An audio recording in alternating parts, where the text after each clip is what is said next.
Hello दोस्तों। आशा करता हूँ आप सभी अच्छे होंगे, अच्छे से अपने एग्जाम की तैयारी कर रहे होंगे। मैं यहाँ पे आपके साथ साझा करने वाला हूँ टिप्स एंड ट्रिक्स वीडियो और एग्जाम पॉइंट ऑफ व्यू। कोई सा भी आप एक यहाँ पे आप एग्जाम देने वाले हैं उसके लिए मैं कुछ टॉपिक्स, सॉरी कुछ पॉइंट, ये आप कह सकते हैं टिप्स एंड ट्रिक्स बताने वाला हूँ। ठीक है। मान लीजिए आप किसी भी एग्जाम की तैयारी कर रहे हैं, कोई सा भी XYZ एग्जाम है उसकी तैयारी कर रहे हैं। ठीक है। तो सबसे पहले चीजें आपको क्या करनी है, एग्जाम के दौरान आपको क्या चीजें करनी है और हो जाने के बाद में आपको क्या करना है, ये चीजें बहुत जानना जरूरी है। बहुत अहम चीजें हैं जिन्हें हम स्किप कर देते हैं और हम चूहों की रेस में दौड़ने लगते हैं।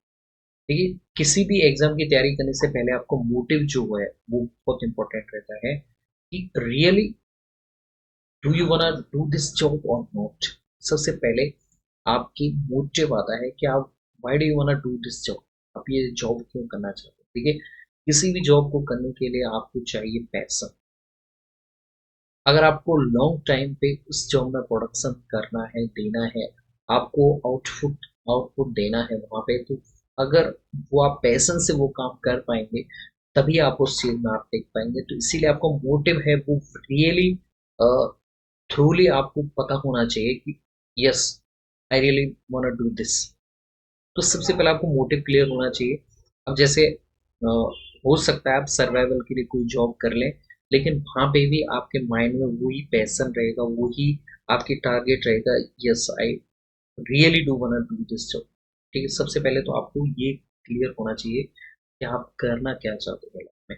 अब मैं कई बार देखता हूँ 11th क्लास में, पर्सनली बताता हूँ, बच्चे आते हैं और लिटरली आपको बताऊंगा कि जब हम बैठे होते हैं एडमिशन के लिए स्कूल में, वहाँ पे बच्चे आते हैं और हमसे पूछते हैं कि कौन सी जगह ज़्यादा अच्छा रहेगा, बच्चे को हम आर्ट दिला दें या फिर कॉमर्स है या फिर साइंस दिला दें। तो ये चीज़ कोई इंस्टेंटली आप ना तो मैं बता पाऊंगा ना बच्चा बता पाएगा। अगर बच्चे के माइंड में ऑलरेडी आ चुका है, 1 या 2 साल के दौरान 10वीं क्लास से पहले आ चुका है, उसके धीरे धीरे माइंड में आने लगती हैं चीज़ें। अगर उसने पहले से ये चीज़ें बता दी हैं तो मुझे ये करना है, तो अगर वो माइंड में सेट है उसके, तो प्लीज़ उसे वो करने दें। उस पर कोई भी बर्डन नहीं डालें। उससे सारे ऑप्शन सोचने के लिए आप उसे अपने आइडियाज दे सकते हैं कि यहाँ पे ये जॉब पॉसिबिलिटीज हैं, पर वहाँ पे बर्डन नहीं डालें। अब वहाँ पे लिटरली हमसे पूछते हैं टीचर्स, और अगर हम बता देंगे एक दो कॉन्स बता देंगे कि वो पूछते हैं किस जगह जॉब ज़्यादा जल्दी लग जाएगी और वो आप बच्चे पे डाल दें, तो ये मैं कहीं से भी एक वो नहीं मानता हूँ। हालांकि उनके पेरेंट्स कैसे नॉन एजुकेटेड हैं, अच्छे तरीके से पढ़े लिखे नहीं हैं, तो मैंने गाइड करने की ट्राई करते हैं। लेकिन फिर भी एक माइंड सेट हर पेरेंट्स का होना चाहिए क्लियर कि आप अपने ड्रीम्स को बच्चों पे नहीं डालें। दूसरा, बच्चों को सारे पॉसिबिलिटीज दिखाएं। आर्ट में ये होता है, कॉमर्स में ये होता है, वो आप उसे अपने एक्सप्लोर करने दें चीज़ों को। अब ऐसा नहीं है कि 1 साल वो साइंस पढ़ लिया, 1 साल कॉमर्स पढ़ लिया। उसे टाइम दें। अगर उसे, जैसे मान लीजिए उसने साइंस ले ली और वो अगर आपसे कह रहा है उसे रियलिटी में दिक्कत आ रही है पढ़ने के लिए, तो उसकी एफिशिएंसी को आपको समझना होगा, ये जरूरी है। अगर वो 2 साल तक आप उसे साइंस घिसवाएंगे, फिर उसके बाद में उसे कहेंगे IIT की तैयारी कर ले, मेडिकल की तैयारी कर ले, और आगे सॉरी नीट की तैयारी कर ले, तो वो ये कंट्री नहीं है। नीट की तैयारी कर लो, मेडिकल में डॉक्टर बन जाओ या फिर इंजीनियर बन जाओ या फिर UPSC की तैयारी कर लो, और उसे करना कुछ है। प्लीज ये चीजें आपको ध्यान रखो। ठीक है। मोटिव आपका क्लियर होना चाहिए। दूसरा, आपका मोटिव क्लियर हो गया, you have done 50% of hard work. ये आपका 50% मान लीजिए, बाकी का आपका है 30% हार्ड वर्क और 20% प्लानिंग। और प्लानिंग बहुत इंपॉर्टेंट है। आज के टाइम पे हार्ड वर्क मोस्टली कर रहे हैं, ये काम सब कर रहे हैं, लेकिन प्लानिंग और स्ट्रेटेजी बहुत इंपॉर्टेंट रोल अदा करते हैं। ठीक है।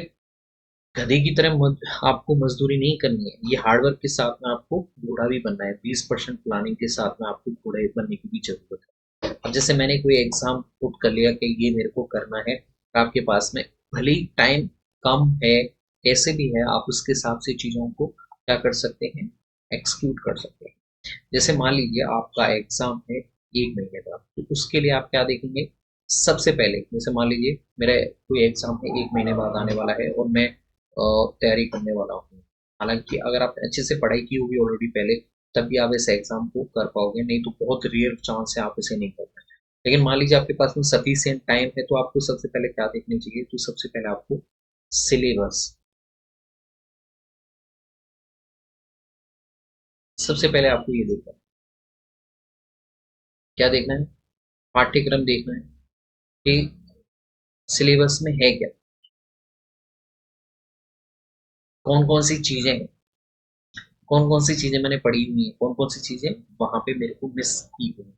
ये चीजें देख लोगे, उसके बाद में आपको देखना है, और आपको सिलेबस बहुत अच्छे से याद होना चाहिए, क्योंकि ये बहुत इंपॉर्टेंट रोल अदा करता है आपकी कामयाबी में। उसके बाद में आपको पता होना चाहिए कि मेरे सोर्सेस क्या होने वाले हैं, और सोर्सेस जितने लिमिटेड रहेंगे, ठीक है, उतना ही आपका टाइम बहुत कम कंज्यूम होगा, आपकी मेहनत है 30% हार्ड वर्क है बहुत इजी गोइंग हो जाएगी। यहाँ पे सोर्सेस आपके लिमिटेड होने चाहिए, और इन्हीं सोर्सेस पे आपको क्या होना चाहिए, भरोसा होना चाहिए। फिर वहाँ पे मार्केट में आपके सामने कोई भी कितना भी बड़ा बंदा आ जाए, उसने एग्जाम में भली कितनी महारत हासिल कर ली, अगर आपने एक बार सोर्स सोच समझ के अगर कर लिया कि मेरे को ये चीजें पढ़नी है, तो सी पे टिके रहे, ज्यादा कुछ फर्क नहीं पड़ने वाला है। जैसे मान लीजिए आप राजस्थान की जी की हिस्ट्री वगैरह कुछ पढ़ रहे हैं, तो हो सकता है किसी जैसे टॉपर ने सजेस्ट कर दिया, तो ज्यादा जनता क्या है हमारे यहाँ सीट फॉलो करते हैं, ठीक है।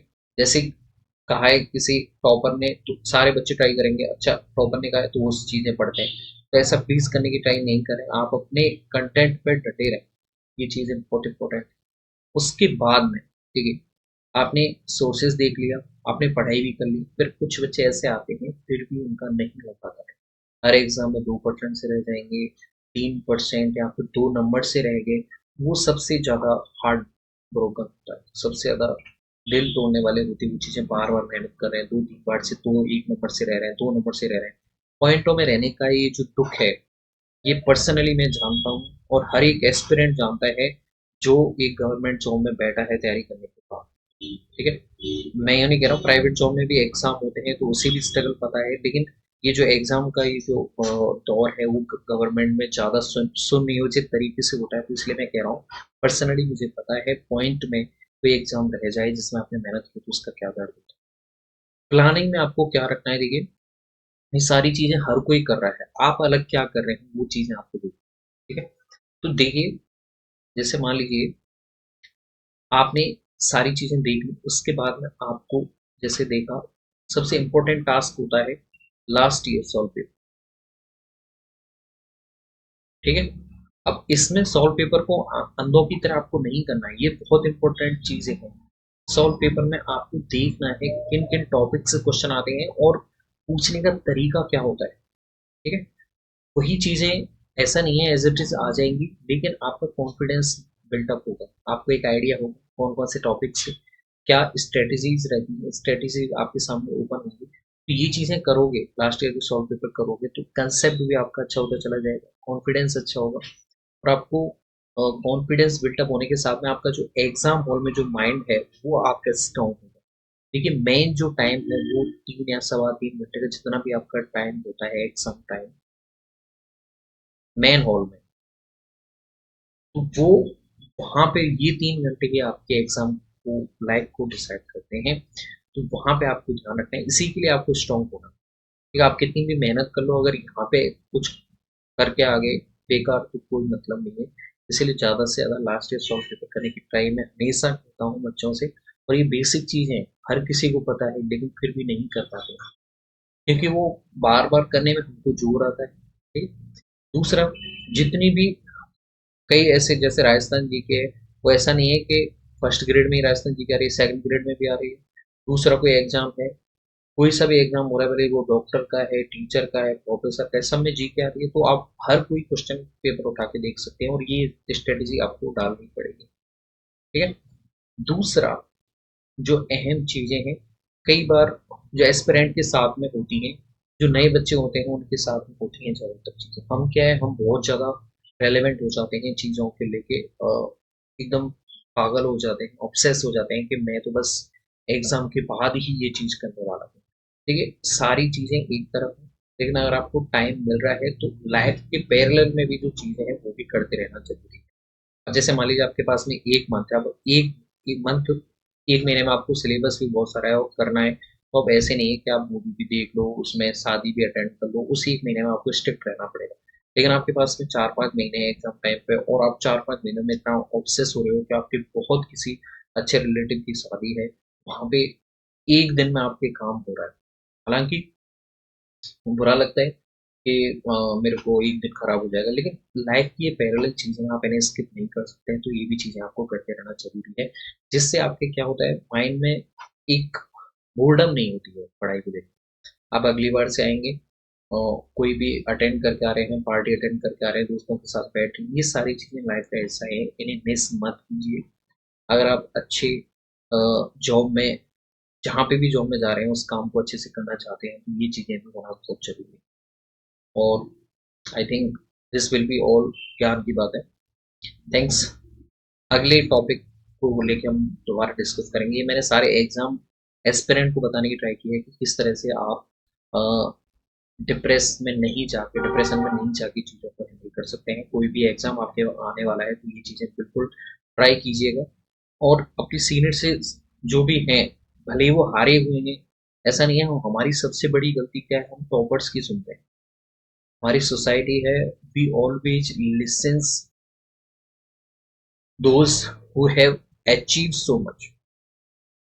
जिन्होंने खोया है, जो जो नहीं कर पाए ये चीजें, उनसे भी सीखने की हमें जरूरत है कि उन्होंने क्या नहीं किया, उन्होंने क्या नहीं किया जिससे उन्हें वो सक्सेस नहीं मिल पाई, उनसे क्या कमी रही। तो ऐसा नहीं है कि टॉपर से ज्यादा एक लूजर है जो नहीं कर पाया है। उसकी आईक्यू भी दोनों की सेम हो, अगर आप उन दोनों को खड़ा करके क्वेश्चन पूछें तो आप लूजर्स है जो नहीं कर पाया है क्वालिफाई, वो उससे ज्यादा बता दो, लेकिन उस 3 घंटे में इसने ज्यादा अच्छा कर दिया इसलिए वो टॉपर। बाकी ऐसा कोई भी फर्क नहीं है। I think this will be all. और मैंने बहुत तरीके से आपको समझाने ट्राई किया कि इन चीज़ों को आप एग्जाम टाइम पे जरूर फॉलो कर सकते हैं। थैंक्स।